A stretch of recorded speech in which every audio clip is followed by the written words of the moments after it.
Welcome to Theo grooming service. ఈరోజు నెల్లూరు వెళ్ళాను. అలా కొంచెం షాపింగ్ చేద్దామని చెప్పి ఎటో ఇంత దూరం వచ్చాము కదా అని థియోకి గ్రూమింగ్ చేపిస్తానికి చిన్ని పెట్ స్టోర్కి వచ్చాము. ఇక్కడేనండి మా థియోని కొనుక్కుంది. వీళ్ళ దగ్గరికి వచ్చిన తర్వాత వీడికి ఒక చిన్న హెయిర్ కట్ చేయించి స్నానం చేపిస్తే బాగుంటుంది అని అనిపించింది. మా మీదేమో తెగ ఎగిరెగిరి అరిసి మమ్మల్ని కొరికి రక్కి కీకి అబ్బా చుక్కలు చూపించే థియో వీళ్ళ దగ్గర ఏమో సైలెంట్గా పిల్లిలాగా చేపించుకుంటున్నాడు. అదేనేమో ఇంట్లో పులి ఈదులో పిల్లి అంటే వీడిని చూసిన తర్వాతనే అర్థమైంది ఈ సామెత వీడికి బాగా సెట్ అవుతుందని.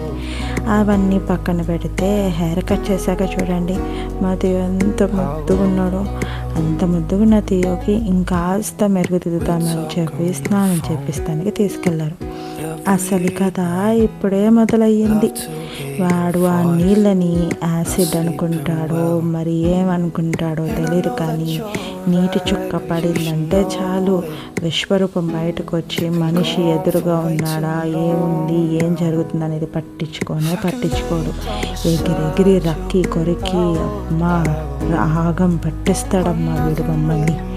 ఇంకా అది చూడలేక మేము పక్కకు వచ్చిన తర్వాత వాడిని చూస్తే ఆ గ్రూమింగ్ చేసే అతను చిన్న స్క్రబ్ లాంటిది తీసుకొని మంచిగా నీట్గా రుద్ది మురికిగా ఇచ్చిన మా థియోని అందంగా తెల్లగా క్లౌడ్గా సాఫ్ట్గా చేసి మా చేతిలో పెట్టాడు. అబ్బాయి ఎంత ముద్దుగున్నాడమ్మా మా థియో, అందగాడు మావాడు. తల్లి దిష్టి తగిలేటట్టుంది.